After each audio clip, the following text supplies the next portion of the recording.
दोस्तों नमस्कार, मैं आशुतोष श्रीवास्तव आज आपको एक महान वैज्ञानिक अल्बर्ट आइंस्टीन की एक कहानी सुनाने जा रहा हूँ। इस कहानी से हम जानेंगे कि किसी काम के लिए हमारा लगन कैसा होना चाहिए या एक सच्चा लगन किसको कहते हैं। इस कहानी से आप जानेंगे कि अल्बर्ट आइंस्टीन साहब अपने काम के लिए कितना लगनी थे।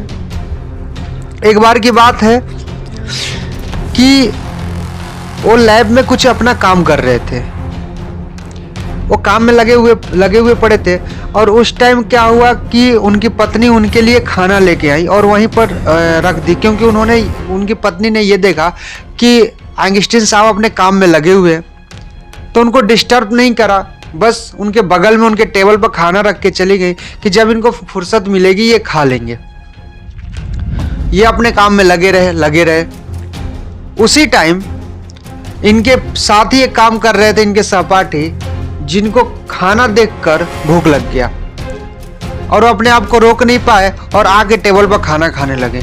इनको इतनी तेज भूख लगी थी कि ये उनका भी हिस्सा खा गई है और खा के ये अपने काम में लग गए। अल्बर्ट आइंस्टीन पूरे 6 घंटे तक अपने काम में लगे रहे, करते रहे। 6 घंटे के बाद ये जाते हैं टेबल पर खाना खाने के लिए।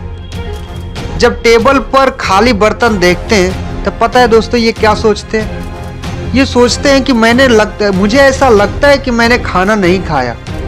लेकिन अगर ये थाली, अगर खाली बर्तन, जूठे बर्तन अगर नहीं होते ना, तो पक्का यकीन था कि मैं खाना नहीं खाया हूं। बस ये जूठे बर्तन ही बता रहे हैं कि मैं खाना खा चुका हूं, मुझे लग रहा है कि मैं खाना खा चुका हूं। तो दोस्तों इतने लगनी थे और फिर बाद में अपने काम में लगे। मैंने उनके अंदर काम के लिए इतना लगन था कि उन्होंने खाना कब खाया या नहीं खाया ये भी याद नहीं रहता था। तो दोस्तों हमें भी अपने काम के लिए इतना फोकस रखे, इतना लगन रखे काम के ऊपर, 100% अपना फोकस दें कि काम के अलावा और भी कोई चीज दिखाई न दे, इधर उधर की चीजें।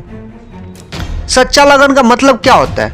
सच्चा लगन का मतलब ये है नाकामी या समस्याओं के बावजूद भी किसी भी हालत में अपने मकसद या काम में मजबूती से टिके रहना, ये होता है सच्चा लगन। तो दोस्तों आप भी अपने काम में पूरा लगन और मेहनत के साथ अपना 100% दें।